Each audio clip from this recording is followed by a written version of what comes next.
Hey there, it's Brainy. April is Autism Awareness Month, and I'd like to raise some cash for the month to donate to the Autism Self-Advocacy Network. So, how am I going to do that? Well, allow me to demonstrate. This is a fish stick. Not very interesting, is it? But what if I dressed it in a flight jacket and sunglasses? That do anything for you? No? Well, how about if I turned it into a festive party clown? This isn't like an NFT. I like to call them ARTs, or actually realized tokens. I wish there was a single word name that I could call them, but anyway.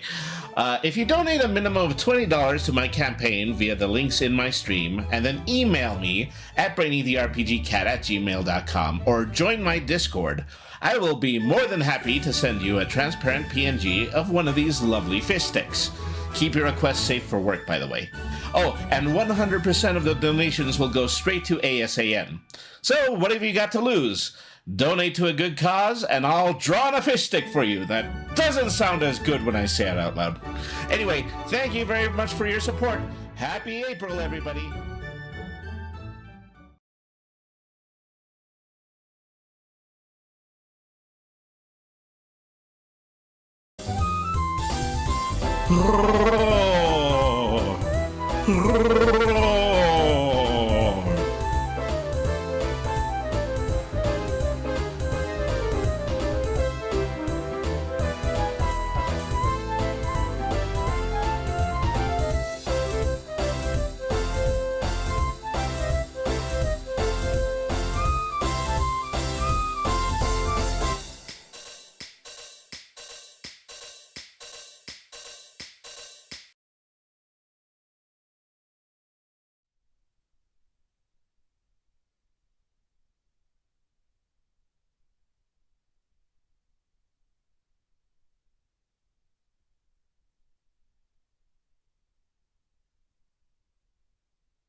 Hello, cats and kittens, felines and felidae, humans and variant humans, and every race, class, and subclass. Welcome to another episode of Brainy the RPG Cat.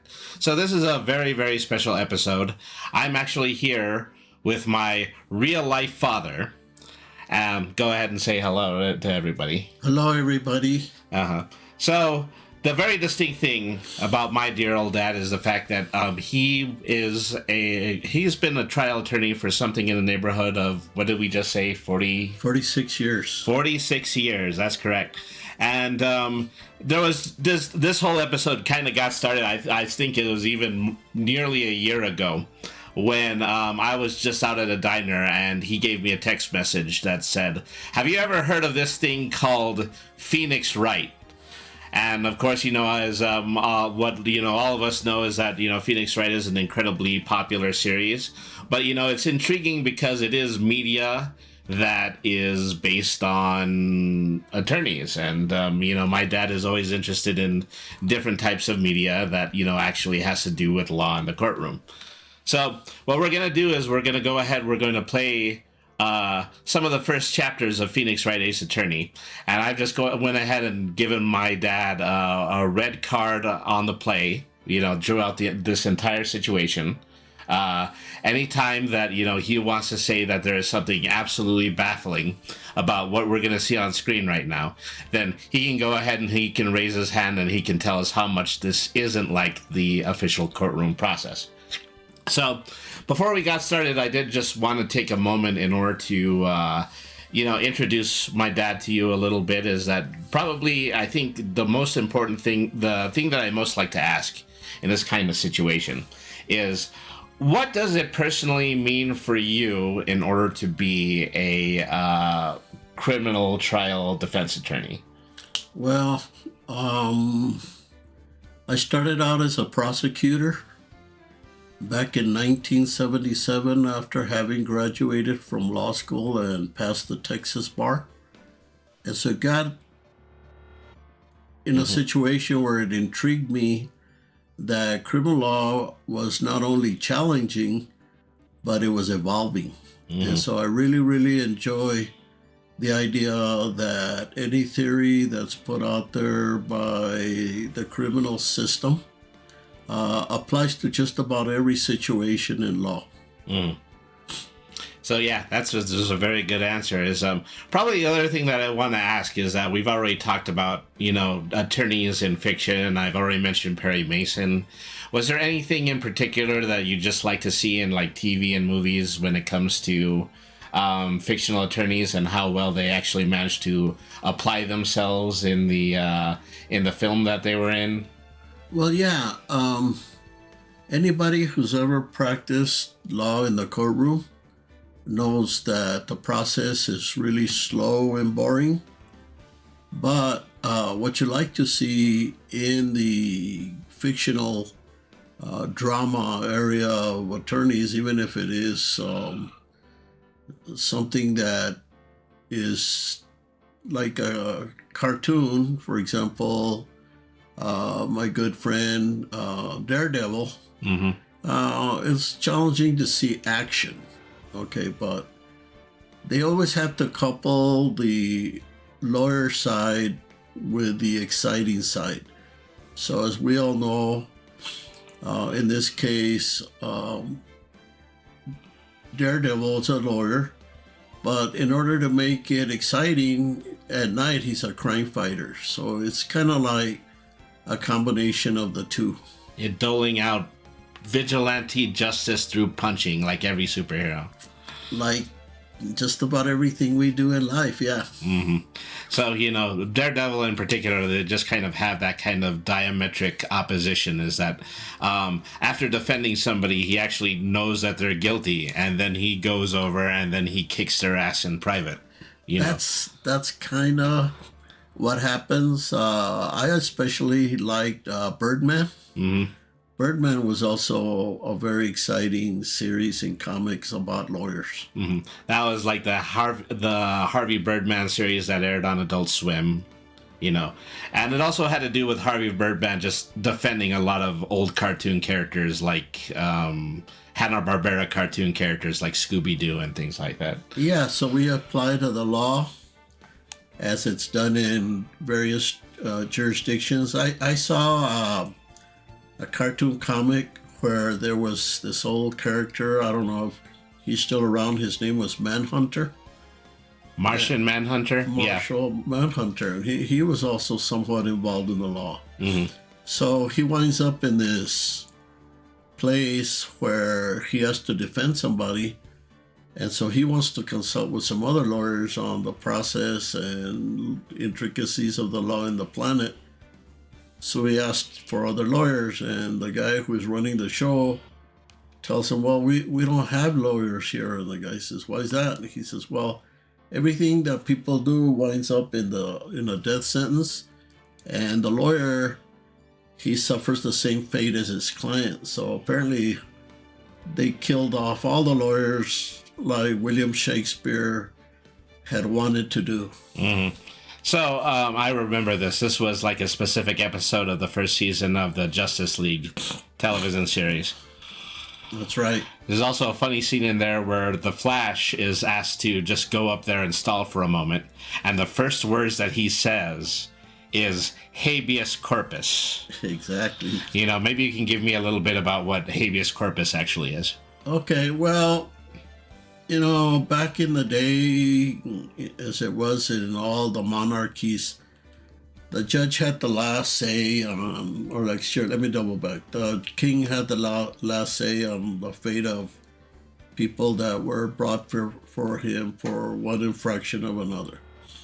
So there was a bunch of guys in England got together and they presented what they call the Magna Carta. The Magna Carta was this document that was created by the common man in England to try and get some protection for themselves from the king. And so one of the big problems was, and it's happening now in some countries, you can hold a person in jail indefinitely and never given an opportunity to be heard. And so these guys, back in the olden days, back in the 1600s, created this thing called the Magna Carta. And in the Magna Carta, there was a very specific resolution to people that were being held in jail, definitely, and it was called the Great Writ. The Great Writ was what you mentioned as a writ of habeas corpus. It basically orders a person who's holding another person to bring that person before the court and show cause why that person should continue to be held in jail or be incarcerated. It's called the Great Writ. And it's always great to, you know, mention in the Magna Carta, because the Magna Carta is one of the documents that the American Constitution is often said to have inherited a lot of doctrine.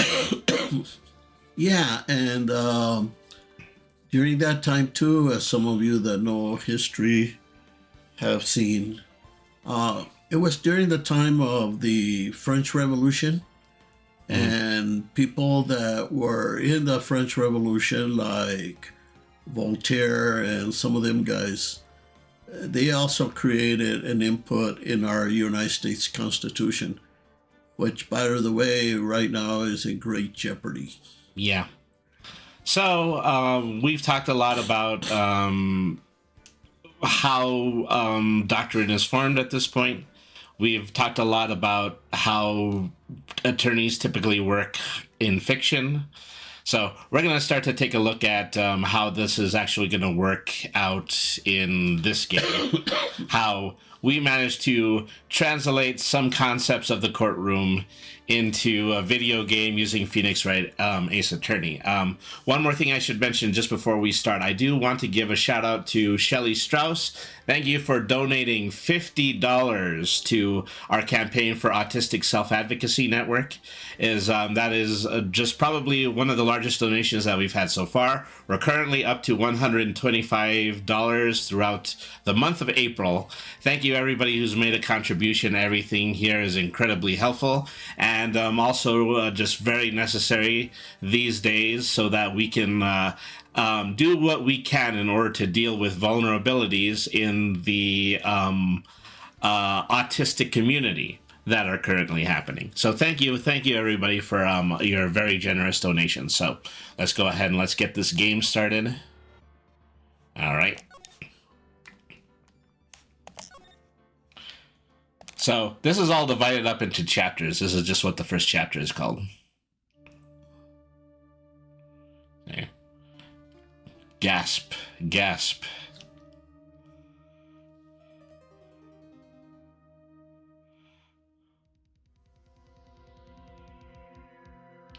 Damn it, why me? I can't get caught. Not like this. I've got to find someone to pin this on. Someone like him. I'll make it look like he did it.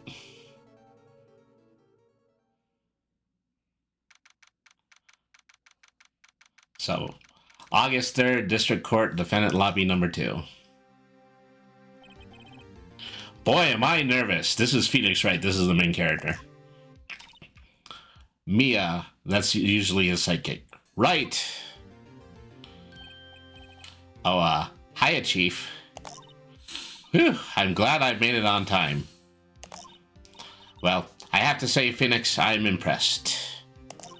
Not everyone takes on a murder trial right off of the bat like this. It says a lot about you and your client as well. Thanks. Actually, it's because I owe him a favor. A favor? You mean you knew the defendant before this case? Yes. Actually, I kind of owe my current job to him. He's one of the reasons I became an attorney. Well, that's news to me. I want to help him out any way that I can. I just really want to help him. I owe him that much. It's over! My life! Everything! It's all over! Is that your client screaming over there? Yeah, it's him. Death, despair, oh. I'm gonna do it! I'm gonna die! Sounds like he wants to die. Yeah. Nick! Hey there, Larry. Dude, I'm so guilty. Tell him I'm guilty. So we have Larry Butts, who is the person that we're defending in court right now. Say, give me the death sentence. I'm not afraid to die. So it's really peculiar just at this moment is that we've immediately, not only are we in a murder trial, but we're also dealing with somebody who 100% believes that he is guilty. Even though we saw in the opener that he obviously wasn't. He's clearly being framed. You know. So there's a lot of pretext here, you know, that has to do with, you know, things that the viewer, the reader, the participant know about that you probably just wouldn't know about out of the gate when you're actually running a trial. That's true. There are remedies, or I should say safety valves, for a defendant who wants to take the blame, and there may or may not be independent evidence to corroborate what he's saying. So we have like a motion for psychiatric evaluation that determines whether the person is sane or insane, or competent or incompetent, to test his state of mind at the time that he faces trial. So in this kind of situation, when you have a client who's just already, you know, very gung-ho about the idea of tying his own noose, you would probably give that kind of recommendation. I'd ask the court to give me a little bit of leeway to have the person evaluated before we go.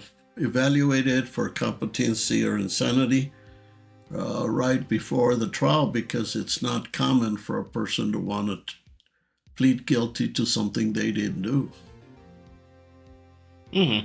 And so, yeah, that makes sense. Is that if you know that inevitably what you're supposed to be doing in the courtroom is that you're trying to present evidence in a way where everything can actually be put together and released factually.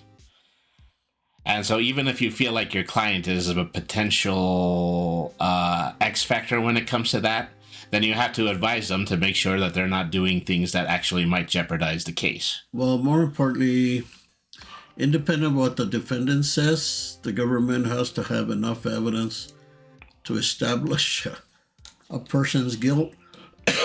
We call it corroboration. And so it's a lawyer's job to uncover all the evidence so that he, even in his own mind, can be convinced that the defendant is guilty of the crime that he's being accused of. All right. So let's go ahead and let's continue. Say, what's wrong, Larry? Oh, it's all over. I'm finished. Finished! I can't live in a world without her. I can't. Who took her away from me, Nick? Who did this? Ah, Nick, you gotta tell me. Who took my baby away? So just so you know, everybody calls Phoenix Nick. That's just how they choose to shorten his name. The person responsible for your girlfriend's death? The newspapers say it was you. We're gonna start getting the case details raw. My name is Phoenix Wright. Here's the story. My first case is a fairly simple one. A young woman was killed in her apartment. The guy they arrested was the unlucky sap dating her. Larry Butts, my best friend since grade school. Our school had a saying, when something smells, it's usually the butts. There are a lot of jokes exactly like that. In the 23 years I've known him, it's usually been true. He has a knack for getting himself in trouble. One thing I can say, though, it's usually not his fault, he just has terrible luck. But I know better than anyone that he's a good guy at heart. That and I owe him one, which is why I took the case, to clear his name. So, here's something else that actually might be worth mentioning is that, okay, here we have a situation where the attorney is very close friends with the defendant. And so I understand that can sometimes be some kind of conflict of interest. No, not necessarily. People get the various terms confused. What happens is if a lawyer interjects himself into the case and he becomes a witness, then the judge has to disqualify him because of that reason. Mm-hmm. So if at some point it becomes necessary to testify for the defendant, like as a character witness, then the lawyer needs to disqualify himself from representing somebody he knows. So it's a matter of just kind of keeping things professionally and personally separate while you are defending somebody that you may know. Exactly. All right. So if you are feeling just a little bit hoarse right now, this is your bottle of water right here. Thank you, Bob. Okay. And that's just what I'm going to do. Say. Well, I can't help but feel as though, it is a little bit of a concern that Phoenix is almost certain that his friend is innocent just because of his character. No, that's not unusual. In my career as a prosecutor or as a defense lawyer, I ran into a lot of people that were my friends. And unless I had a specific conflict of interest, I would go ahead and represent them to the best of my ability. All right, then. Okay, first day in court. Court is now in session for the trial of Mr. Larry Butts. The prosecution is ready, Your Honor. I forget what Payne's first name is, but we're more than likely just going to find out. The defense is ready, Your Honor. Mr. Wright, this is your first trial, is it not? Yes, Your Honor. I'm a little nervous. Your conduct during this trial will decide the fate of your client. Murder is a serious charge. For your client's sake, I hope you can control your nerves. Thank you, Your Honor. Mr. Wright, given the circumstances, I think we should have a test to ascertain your readiness. Yes, Your Honor. Gulp. Handshaking. Eyesight fading. The test will consist of a few simple questions. Answer them clearly and concisely. Okay, so here's something that the judge is playing on right out of the gate, is that he just wants to Phoenix to answer some questions in order to ascertain his ability to remain on the bench. At least that's the way that I'm interpreting it. Yeah, but it never happens. Once you say you're ready, the judge will leave you to your fate. If you're not ready and you commit legal malpractice, that's on your head. That's precisely what it is that if you find yourself in a situation where you might perjure yourself or something like that, then if you had already said that you were capable of presenting this, and then you're just going to end up being in trouble with the judge. You're on your own. Okay. Please state the name of the defendant in this case. Larry Butts. That's Larry Butts, yeah. The defendant, well, that's Larry Butts, Your Honor. Correct. Just keep your wits about you and you'll do fine. Next question. This is a murder trial. Tell me, what is the victim's name? Phew, I know this one. Glad I read the case report cover so many times. It's... wait, No, wait, I forgot. I'm drawing a total blank here. Phoenix, are you absolutely sure you're up for this? You don't even know the victim's name? Oh, the victim. Of course I know the victim's name. I just forgot temporarily. I think I feel a migraine coming on. Look, the victim's name is listed in the court record. You press the tab button in order to check it at any time. So, in the court record, Cindy's autopsy report, cause of death, loss of blood due to blunt trauma. All right, so then I have to backspace to get out of this. All right. Remember to check it often. Do it for me, please. I'm begging you. Okay, so we said Cindy Stone was her name. Correct. Now tell me, what was the cause of death? She died because she was hit with a blunt object. Right. She was struck once by a blunt object. Correct. You've answered all my questions. I see no reason why we shouldn't proceed. You seem much more relaxed, Mr. Wright. Good for you. Thank you, Your Honor. Because I don't feel relaxed, that's for sure. First, a question for the prosecution. Mr. Payne? Yes, Your Honor. As Mr. Wright just told us, the victim was struck with a blunt object. Would you explain to the court just what that object was? The murder weapon was the statue of the thinker. It was found lying on the floor next to the victim. I see. The court accepts it into evidence. Statue added to the court record, a statue in the shape of the thinker, which is rather heavy. So this just kind of gets added to our inventory, is that we mostly, as an attorney, you mostly see and hear what the evidence is. So in order to make this into a gameplay mechanic, they just keep adding pictures of various things that they that we discuss in court, so that we can go back and we can look at them anytime that we need to present evidence. Okay. Be sure to pay attention to any evidence added during the trial. That evidence is the only ammunition you have in court.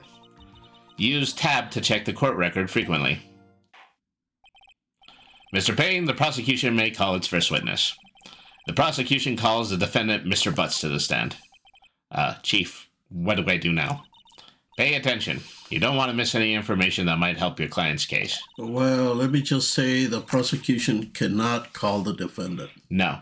I mean, just as the very first opportunity in the case. At all. Like, at all. It always has to be the defense that presents for their client. Yeah, because the prosecution, if the prosecution calls the defendant, then they're assuming that the defendant will testify, and that's violating the Fifth Amendment, says the right not to incriminate yourself.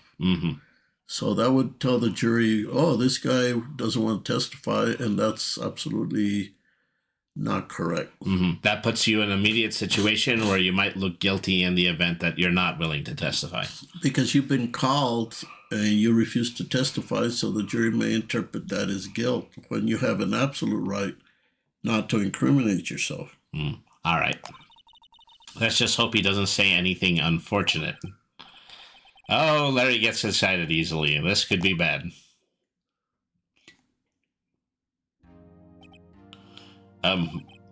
Mr. Butts, is it not true that the victim had recently dumped you? Hey, watch it, buddy. We were great together. We were Romeo and Juliet, Cleopatra, and Mark Antony. Didn't they all die? I wasn't dumped. I wasn't taking my phone calls or seeing me at all. So what's it to you anyway? So here we got a situation where a defendant is almost immediately becoming defensive against the prosecution. Exactly. So that's why the prosecution shouldn't call him as their witness. Is that you would virtually guarantee an exchange like that in the event that the prosecution called the defendant? Well, we have a provision in the law, the rules of evidence.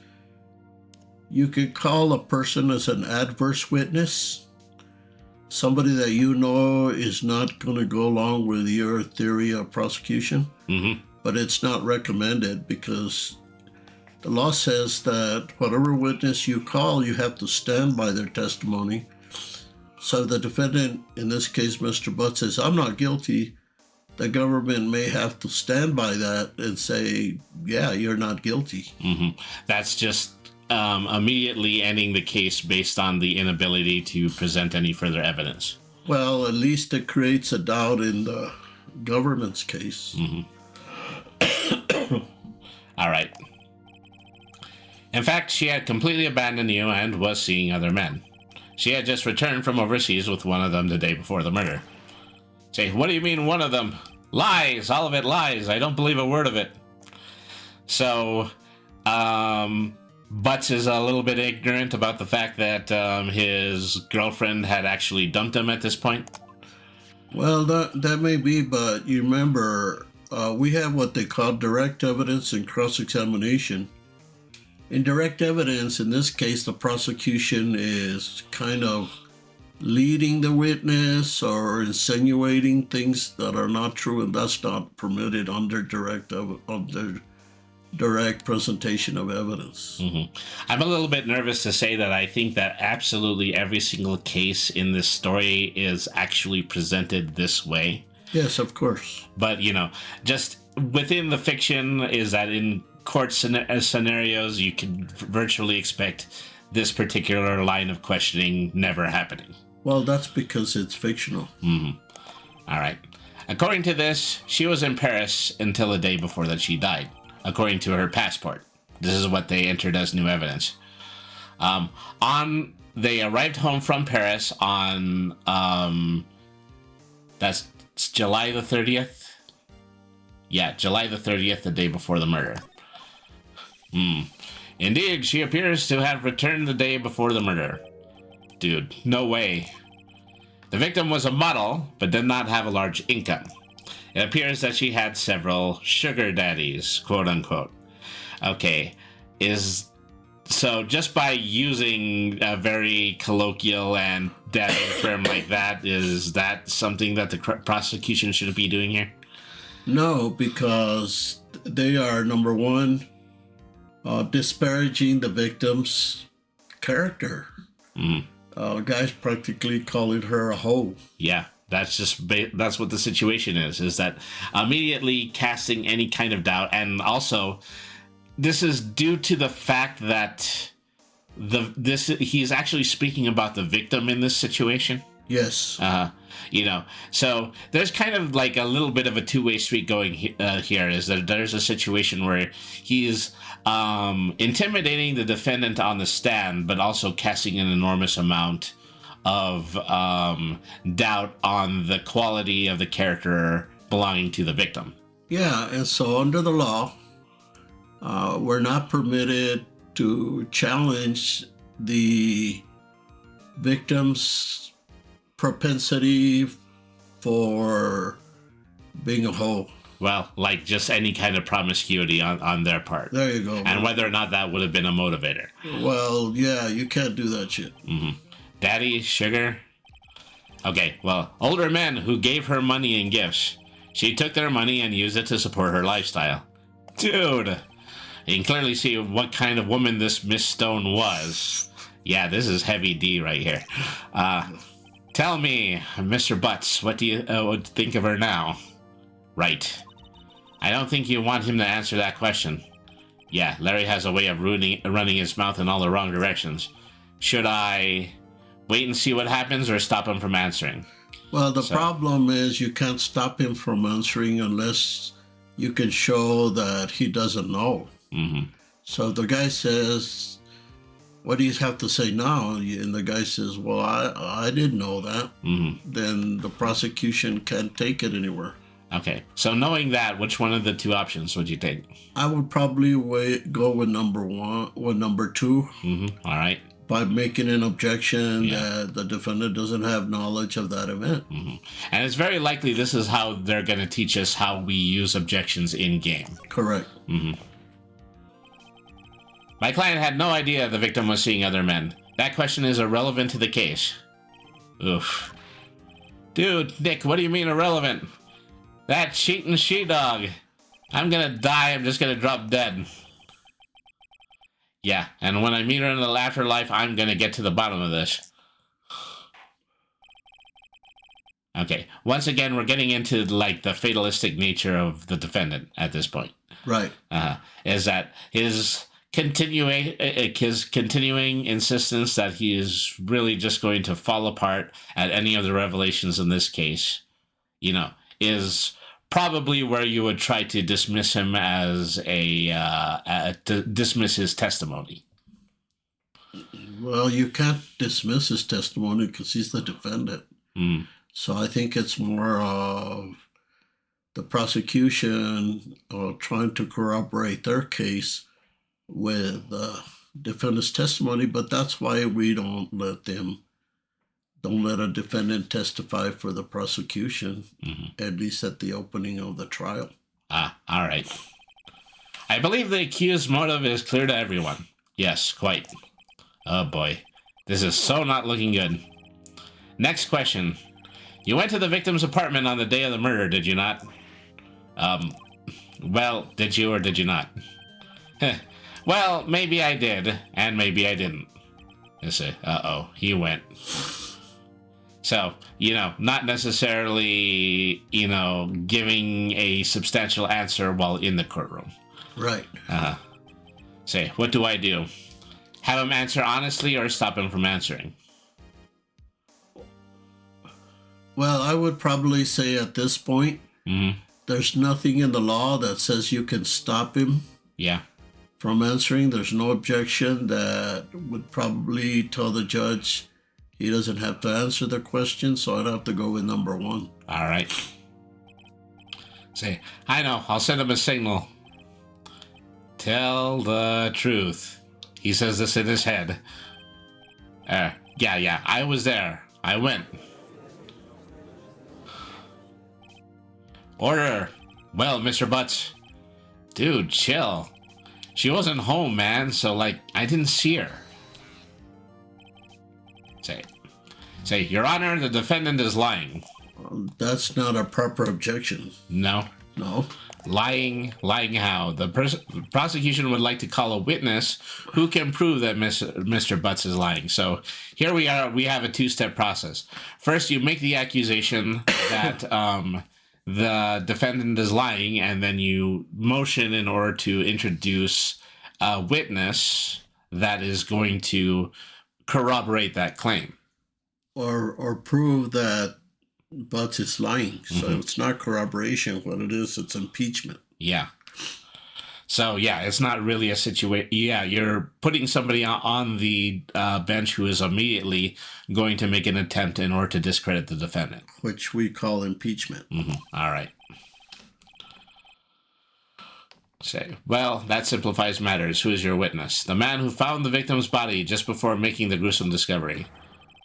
You saw the defendant fleeing the scene of the crime. Well, the prosecution is testifying.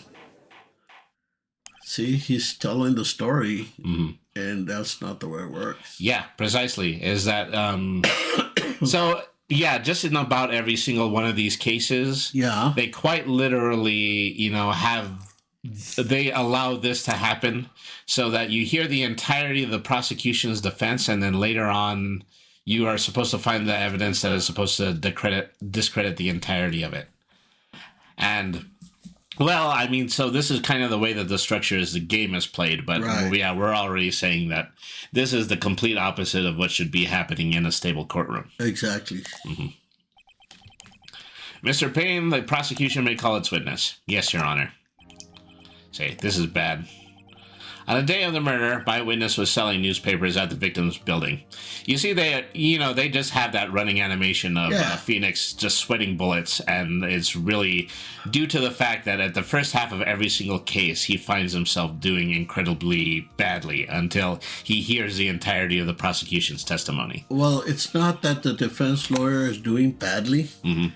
It's just you can't deny the facts. Mm-hmm. That's one thing that defense lawyers are very, very frustrated by. We can't make up the facts and we can't make up the law. We have to live or die by what the prosecution has. Mm-hmm. So, yeah, there's an ethic between the prosecution and the defense that, it tries to present their evidence factually and then allow it to be discriminated upon by a judge and a jury. Disputed, yeah. Okay, so we already know the person who's gotten onto the stand is the person who actually committed the murder. They kind of showed us the cards when it came to that. Huh. Mr. Sowett, you sell newspaper subscriptions, is that correct? Oh yes, newspapers. Sowett, you may proceed with your testimony. Please tell the court what you saw on the day of the murder. This is another feature of this game. Simply that, if the prosecution...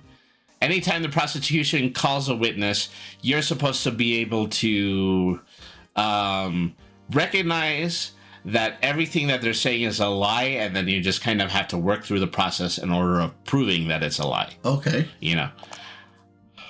So...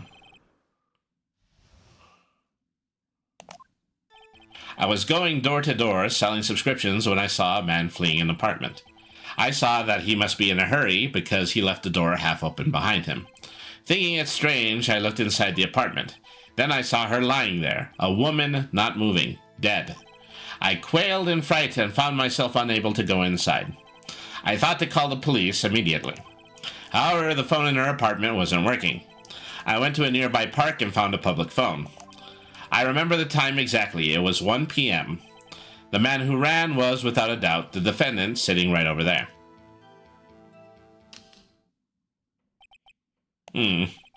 Larry, why didn't you tell the truth? I can't defend you against a testimony like that. Okay, question mark? Well, the defendant had already testified that he did go there. Mm-hmm. But as you can recall, he said the victim wasn't home. Yeah. And then somebody sees him running out of the apartment. Well, obviously that makes him out to be a liar. So, what you're doing is that you're providing things from a perspective that actually might be proven as circumstantial. No, that's direct evidence. That somebody saw him leaving the scene of the crime. And when the guy went in and looked, there's a person lying on the floor. That's not circumstantial. That's direct evidence. So all it seeks to prove is that they both were at the crime scene. It goes to prove that immediately after seeing him flee, which, by the way, fleeing the scene of a crime is indicative of guilt. And then they find the victim. So obviously he lied when he said that she wasn't home. Yeah. All right. Yeah. So, and that makes perfect sense. Is that you have just as much to prove that the plaintiff's defendant could potentially be just as guilty. It's a bit of evidence that doesn't help the defendant in this case. So, incidentally, why wasn't the phone in the apartment working? Your Honor, at the time of the murder, there was a blackout in the building. Okay, so this one is even suspect for me because I don't think blackouts ever take out telephone landlines. I agree. Aren't phones supposed to work during a blackout? They already pointed it out. Yes, Your Honor. However, some cordless phones do not function normally. The phone that Mr. Sowett used was one of those, Your Honor. I have a record of the blackout for your perusal. Okay, so... just a document that proves that a blackout was happening during the time of the murder. Correct. Now, Mr. Wright. Yes. Yes, Your Honor. You may begin your cross-examination. Say cross-examination, Your Honor? He can't cross-examine his own witness. No. I mean, he more than likely should have been presenting the case for the witness this whole time. Yeah, exactly. You can't. I mean, how can you examine your own witness, or in this case, the defendant? You're gonna try to disprove his credibility? That's bullshit. That's not your job. Is to defend him, not to disprove his credibility. You're not supposed to give your defendant the ability to be witness to anything that might actually be incorrect about his statement. Exactly. You can't just ask him a bunch of questions to impeach him when he's your client. All right. Right, this is it. The real deal. What exactly am I supposed to do? Why, you expose the lies in the testimony that the witness just gave. Okay. Lies? He was lying? Your client is innocent, right? Then that witness must have lied in his testimony. Or is your client really guilty? How do I prove that he's not? You hold the key. It's in the evidence. Compare the witness's testimony to the evidence at hand. There's bound to be a contradiction in there. First, find contradictions between the court record and the witness's testimony. Then, once you've found the contradicting evidence, present it and rub it in the witness's face. Okay. Open the court record and then point out contradictions in the testimony. All right, so here we have just everything that has been presented in the case so far. So one thing that we know is that the passport is time-stamped. It was illustrates that they had arrived home from Paris on the 30th of July. We have the electricity in Miss Stone's building that was out from noon till 6 p.m. on the day of the crime. Right. So probably the thing that I'm reaching out here in my mind at the moment is I'm trying to assume that if the murder happened at a time that was potentially different from what it says in the blackout record, that would be our first opportunity in order to put a stop to this testimony. Well, it would mean that this witness who supposedly saw Mr. Rubb running out is either lying or it's inaccurate. So the time is important. Yeah, the time is important. The last thing we have is that an autopsy report says the time of birth was on the 31st, which was the day after she arrived from Paris between 4 and 5 p.m. Yeah, that's not that precise. In other words, unless there's signs like rigor mortis or something else, how much blood she'd lost or whatever, it's hard to tell what time she died, because she could have lingered there with subdural hematoma injury and then died sometime after that. So that's kind of hard to do. So at this point, we've got to present one or the other. It's either the energy report or it's the autopsy report. What's that first thing? That is just his badge. You have that at the beginning of every single case. I got you. Okay, so if it were me, I would then present the passport. Yeah. And if I'm trying to disprove this guy's testimony, and I would, what's that thing on the end? That was the blackout record. Okay. That only proves that the phone wasn't working. Yeah. And so I present that. You'll present the blackout record? Yeah. All right. There actually might even be a two-step process here, whereas one is that we might need to do the pass out and the blackout record. Okay. So I'm going to be prudent here. I'm going to try the passport, and then I'm going to try the other one. Okay, cool. Okay, so then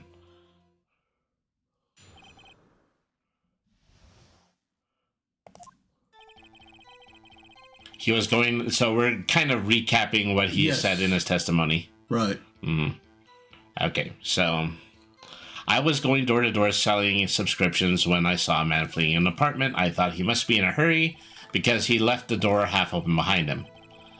Thinking strange, I looked in the apartment and I saw her lying there, a woman not moving.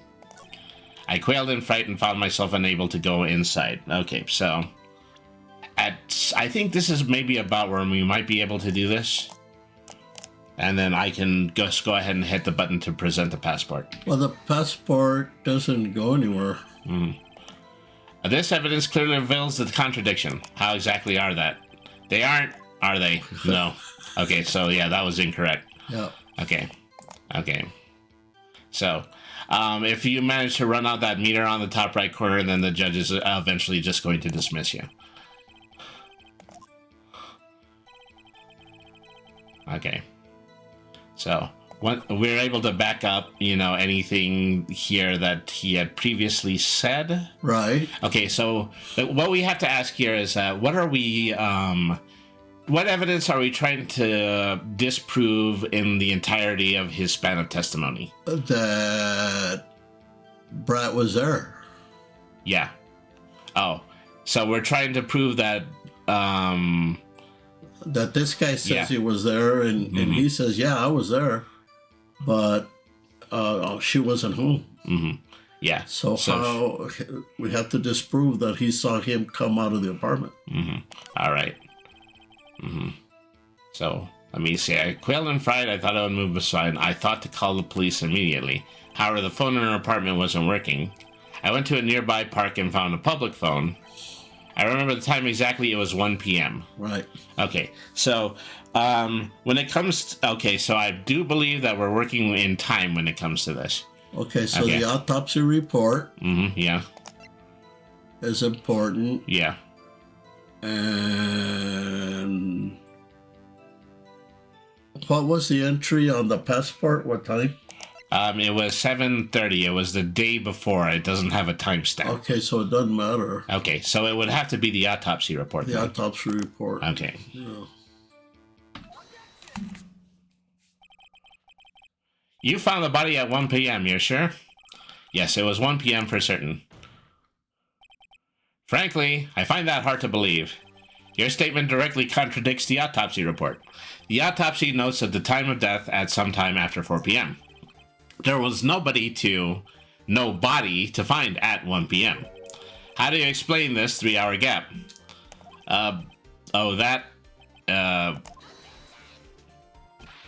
This is trivial. The witness merely forgot the time. After his testimony, I find that hard to believe, because he had pretty much affirmed the fact that he believed it was at 1 p.m. Right.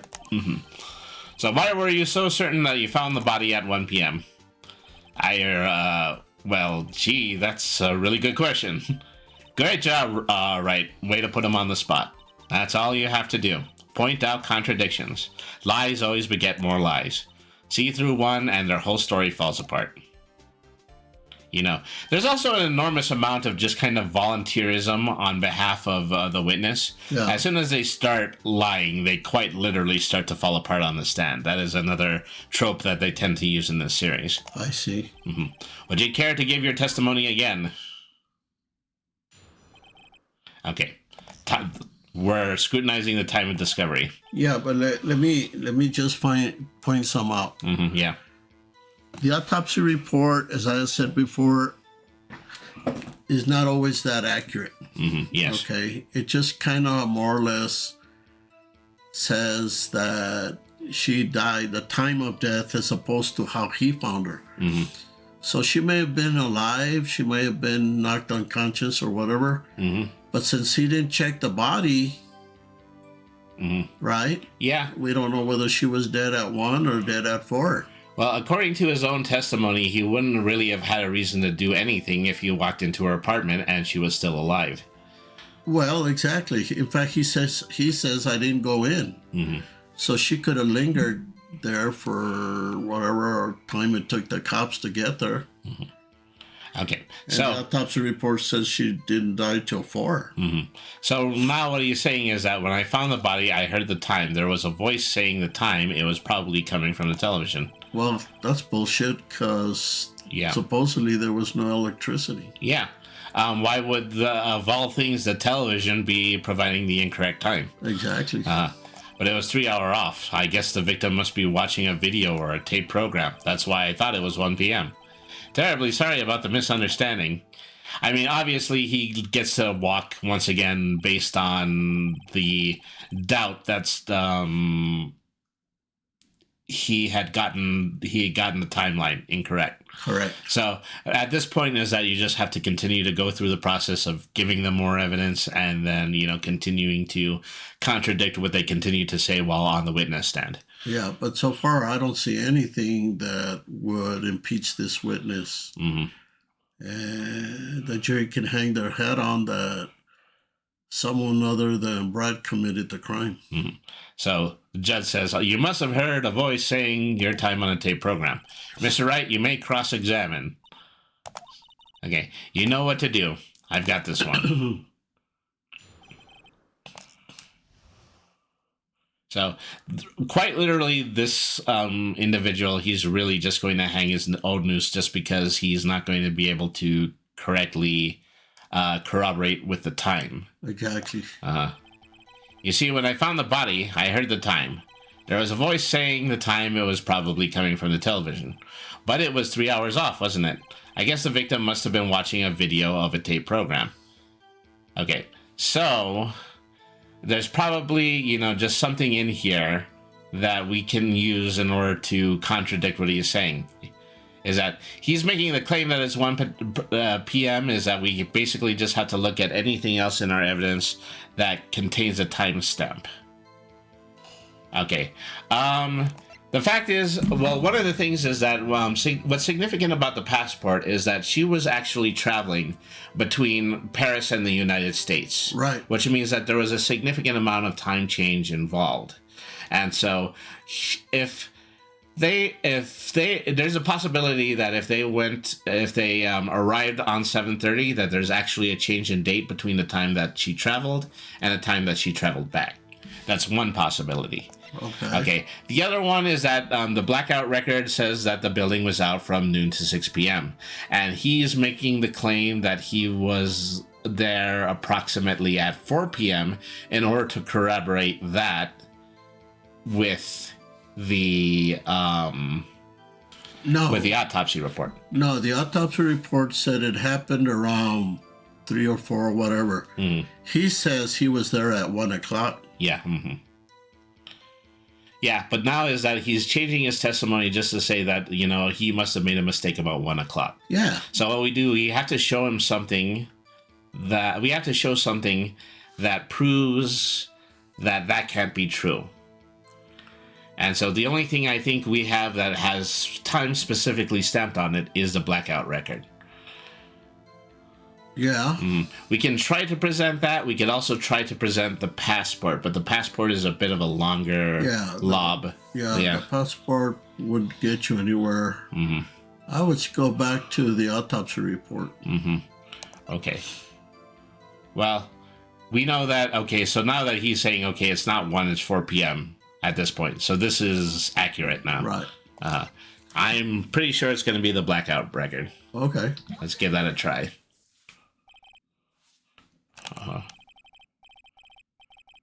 The prosecution has said there's a blackout at the time of the discovery, and this record proves it. You couldn't have heard a television or a video because the electricity was out. Right. The defense has a point. Do you have an explanation for this, Mr. Sawit? No, I find it quite puzzling myself. Quite. Wait, I remember now. Mr. Sawit, the court would prefer to hear an accurate testimony from the very beginning. These constant corrections are harming your credibility. Which, it's also what we've been trying to do this whole time, but it's also not what should be happening in court. Right. Mm-hmm. All right. That, and you seem rather distraught. My apologies, Your Honor. It must have... Okay, hold on. Okay, all right. Can you pause it? Yeah.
All right, folks, we're back. Sorry about that sudden interruption. It's just my dad had to pick up an important phone call.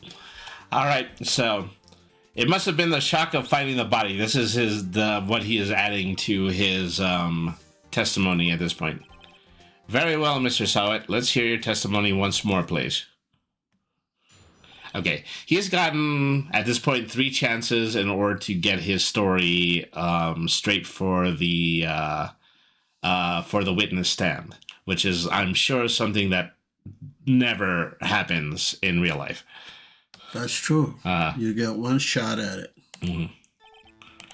I didn't hear it. I saw it. There was a table clock in the apartment, wasn't there?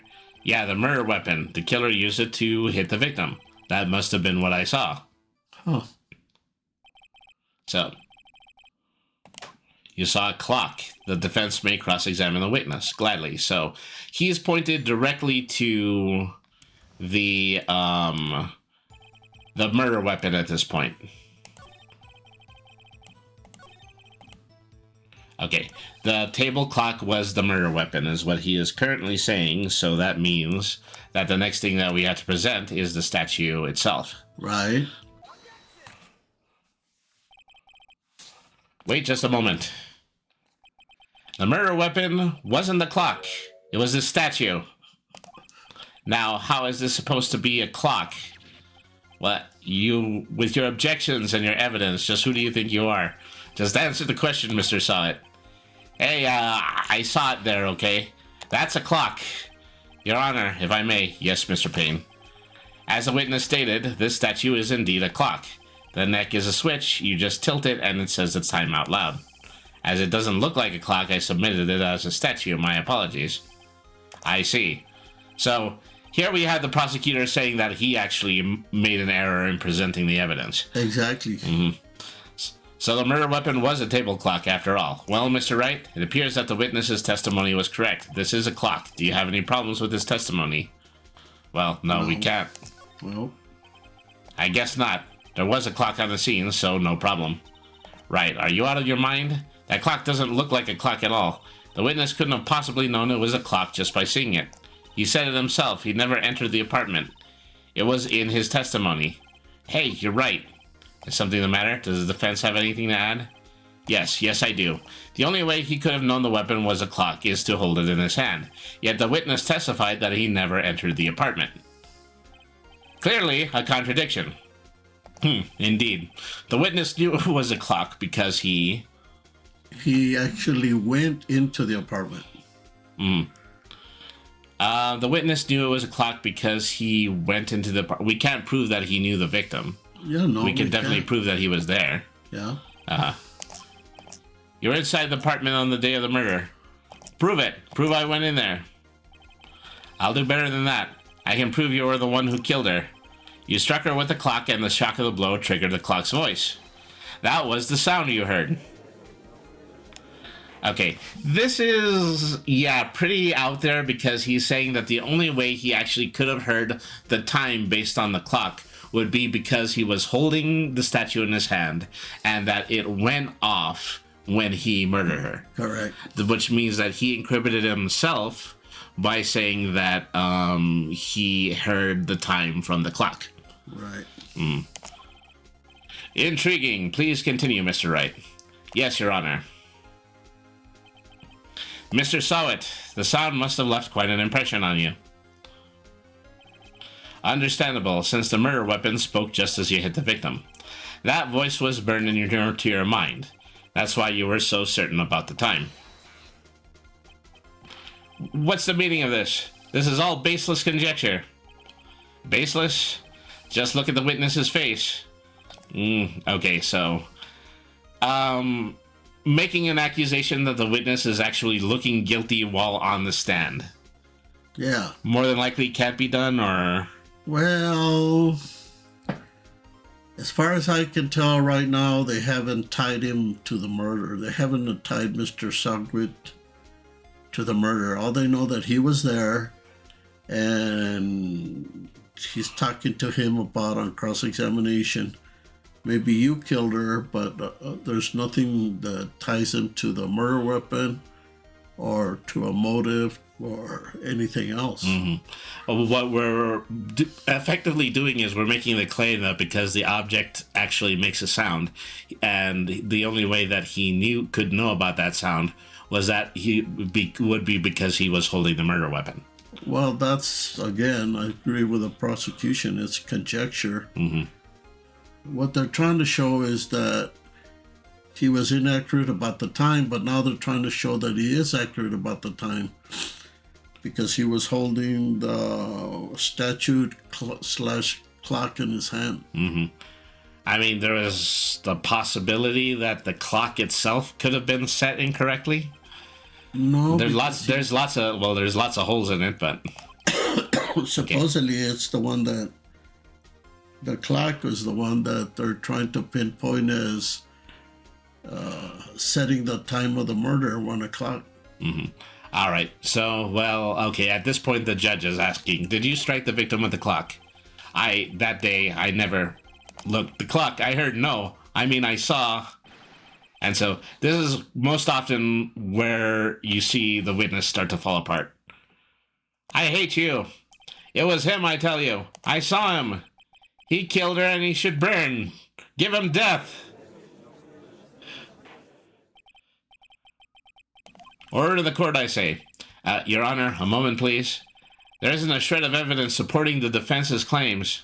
Mr. Wright, Your Honor, you claim the sound the witness heard came from the clock. Do you have any evidence? The whole case is riding on this. I'd better think it through carefully. Your Honor, the sound Mr. Sowett heard was definitely this clock, a fact which is clear if you simply... So, try sounding the clock, examine the clock's batteries, or ask the neighbors. Try sounding the clock. All right. Let's sound the clock now, here in the court. Your Honor, may I have the clock? I asked the court to listen very carefully. Beep. I think it's 8:25. That certainly is a strange way to announce the time, because it's the thinker, you see. Yes. Yeah, he says, I think it's 8:25 if it's a clock. Well, he is the thinker after all. So, we've heard the clock. What are your conclusions, Mr. Wright? Mr. Payne, can you tell me what time it is now? It is 11:25.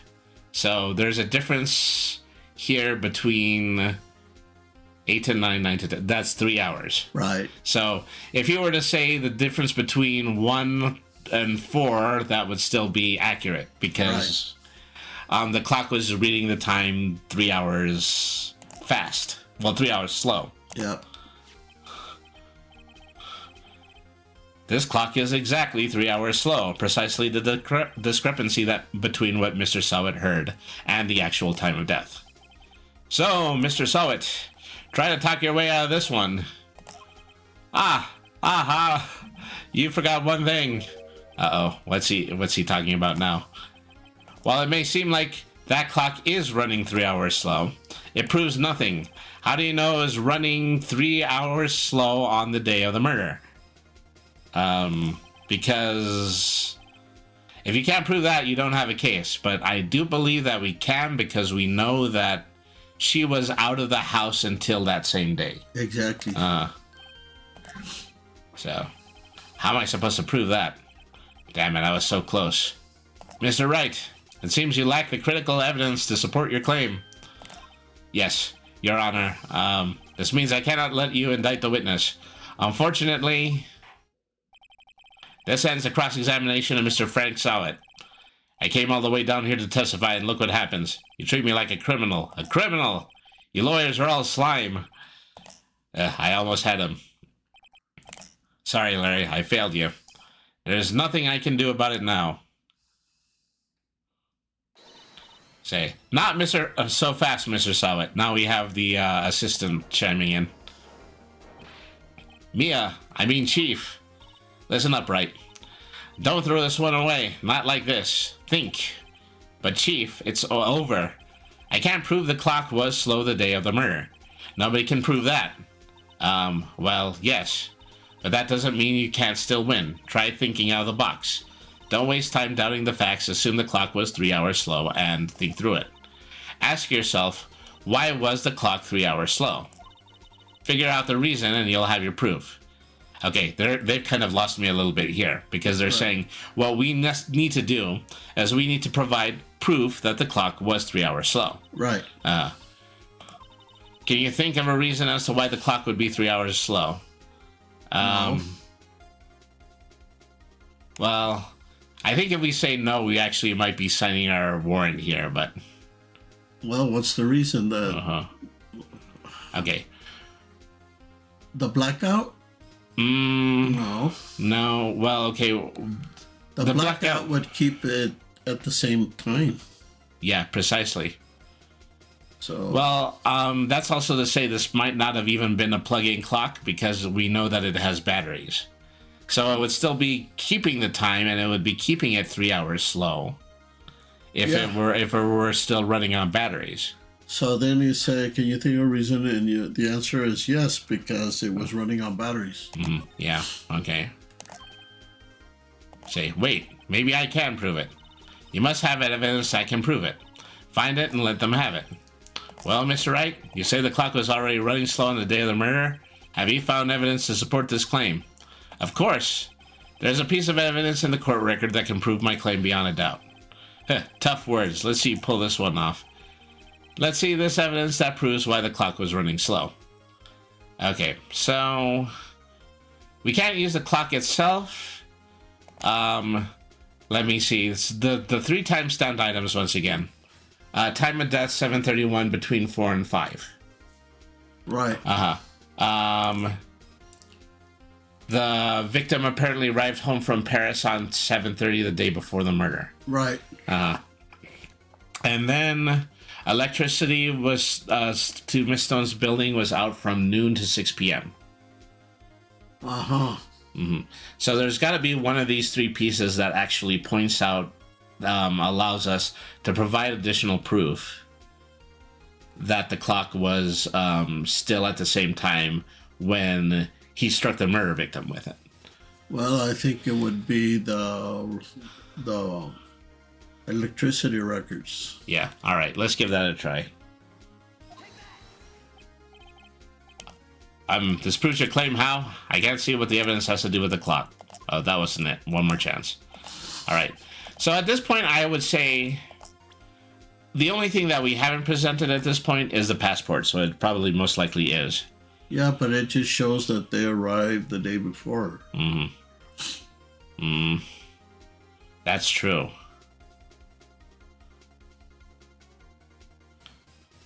Well, it could be one or the two, and we still have some slots open, so I'm going to try the both of them. Okay. All right. Yeah. It has to be...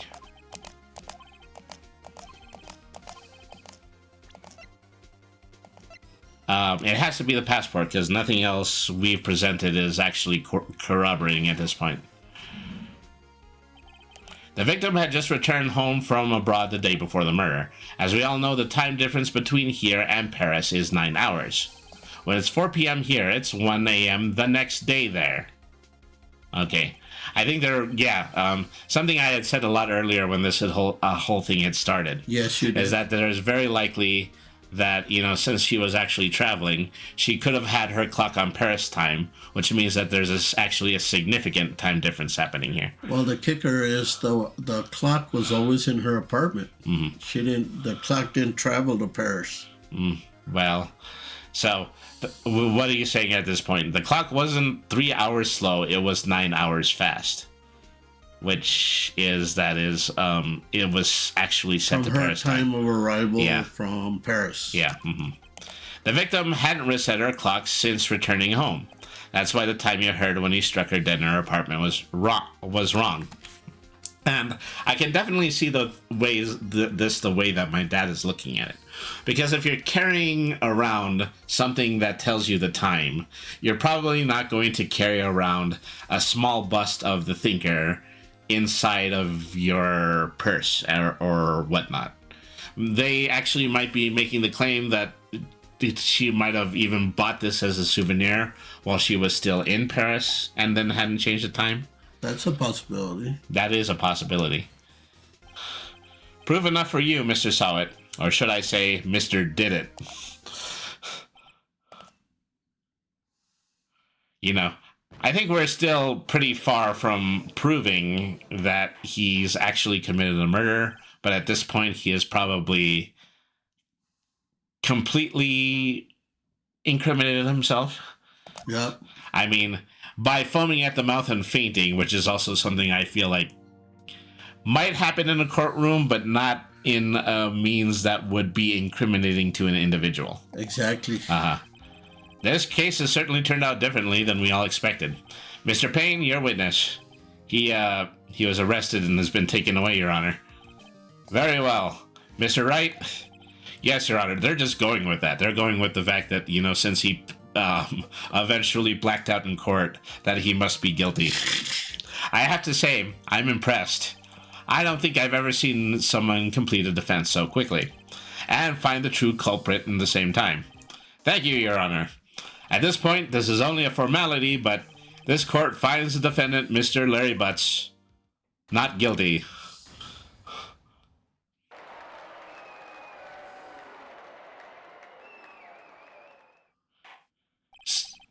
And with that, this court is adjourned.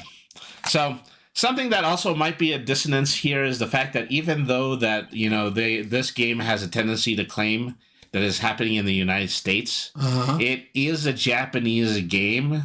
And so the claim that it actually might have come from in the United States is probably just something that they did in translation, and this game is actually using the courtroom system in Japan. But even if that were still the case, there still seems to be a lot of things here that would be just pretty grossly irresponsible to do in a courtroom. Well, it was taken into account it was a cartoon, and they didn't know the order of witnesses and all that. Mm-hmm.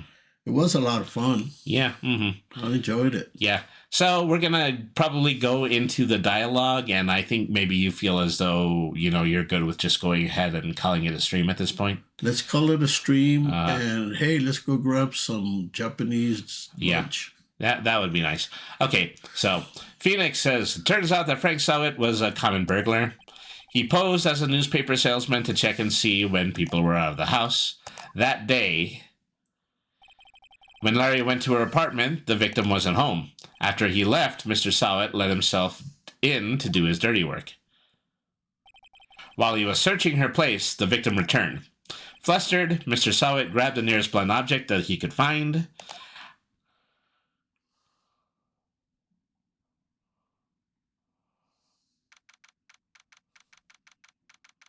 Okay, August 33rd, District Court Defendant Lobby number 2. Whew, I still can't believe we won. Right, good job in there. Congratulations. Thanks, Chief. I owe it all to you. Not at all, not at all. You fought your own battles in there. It's been a while since I've seen a trial end on such a satisfying note. I've never seen the Chief looking this happy. If she is this glad, imagine how Larry must feel. My life is over. Larry, you're supposed to be happy. What's wrong now? Nick, don't worry about me. I'll be dead and gone soon. Good. Wait, no. I mean, bad.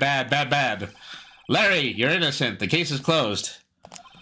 But my Cindy Whitney's gone, man. Gone forever. Larry, she was a... Well, never mind. Congratulations, Harry. Harry.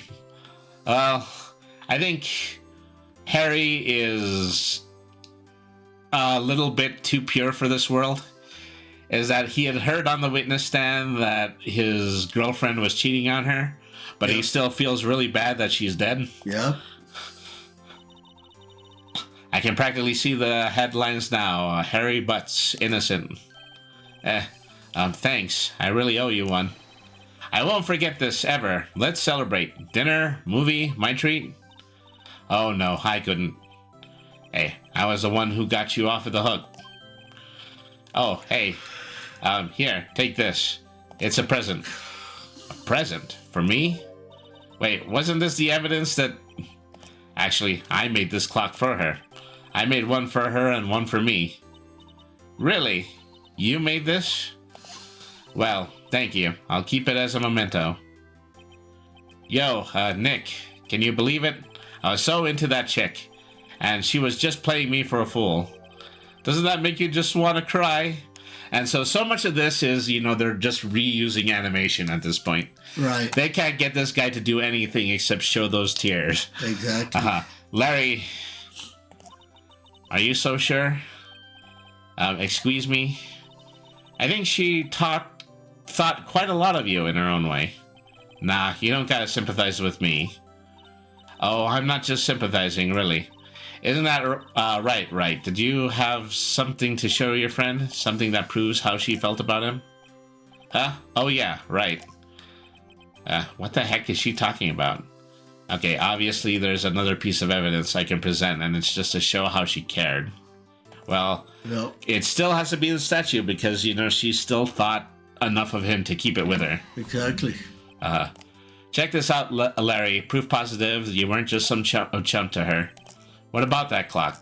This is the clock that you made for her, and she took it with her when she traveled. Oh, that's bullshit. Well, yeah, I mean, she probably just needed a clock, that's all. You think so? It's a pretty heavy clock to take traveling. Well, make of it what you will. Hey, Nick, I'm glad I asked you to be my lawyer. Really, I am. Thanks. Hope that made him feel a little bit better. Pretty cool. Mm-hmm. All right. So, let's see. I hope you see the importance of evidence, and hopefully you realize these change depending on how you look at them. These are all, you could virtually think of this as a tutorial. They were teaching you how to play the game as you went along on this one simple case. So we never really know if our clients are guilty or innocent, which is probably the biggest truth of all in any kind of law capacity. Right. All we can do is believe in them, and in order to believe in them, you have to believe in yourself, right? Listen, learn, grow strong. Never let go of what you believe in. Never. Well, I think our work here is done. Shall we be off? Yeah, I guess so. How about dinner on me? We'll drink a toast to innocent butts. Oh, she doesn't go for the defendant, but she certainly goes for the Lawyer. the guy in her law firm. Yep. Speaking of Harry, you're saying part of why you became a lawyer was because of him. Yeah, part at least. You'll have to tell me more about it sometime. Maybe over drinks. Oh, so the lawyer always gets the girl. Larry slapped me on the back and said, "Gee, Nick, it's good to have friends, but I'm pretty sure he's not going to pay us unless you count the clock that he gave Mia." I didn't know it then, but that clock was soon going to be at the center of another incident, and my promise to tell the chief about me and Larry would be one promise that I wouldn't be able to keep. And so that's the end of this chapter. Very nice. All right. I enjoyed this. This was very informative, very fun. Well, it's when it comes to just gaming on its own, this is probably the best way that you could make a video game out of the concepts that happen around a courtroom. Since we had already mentioned Harvey Birdman, is that the same people who made this game actually were responsible for making a Harvey Birdman game that actually released on a game console. But that was a flash in the pan. When it comes to most people, these games are legendary. Everybody feels as though that they grew up with them. Everybody really enjoys this, when it comes to gaming in general. And so, yeah. So if you plug this thing into my phone, you can hear music on this earphones? If I plugged in, yeah, you could just use it because it's just an analog pair of headphones, Oh, cool. Just it would go in using an analog jack just like this. But anyways, thank you everybody once again for tuning into the stream. Thank you to everybody once again for providing some of our donations. We're up to $125 right now in our donathon to benefit Autistic Self-Advocacy Network. Is that it does me an awful lot of good to be able to provide this for you, and also to be able to provide money for a very worthy cause that is going to be instrumental in helping people in need of autism services during these very uncertain times. So thank you everybody for tuning in. I'm going to take a moment. I'm going to find somebody else on stream that we're going to raid so that you guys can continue watching Twitch. Let's see, who can we pay a visit to right now? I think I am going to send you over to, right now, Sky Blue Arts. They're in the middle of showing and just playing variety games at this moment. So I'm going to go ahead and I'm going to send them over to you. Okay, so thank you once again for joining me on today's stream, Dad. Thank you for having me. I appreciate it. So we're going to probably come back to this. We'll probably come up with some other ideas, too. I'd like to show my dad a lot of other games. Right at the very top of that list would most likely be Red Dead Redemption. Probably the lone video game series based on the Old West, which would actually be something pretty fun to do. That's awesome. All right. So, yeah, thank you, everybody, once again for tuning in. Remember, BRNY means smart. Nothing is too hard if you use your head. Always be the change that you want to see in the world. Have a good day, everybody, and thank you very much for watching. All right. It's 11:22.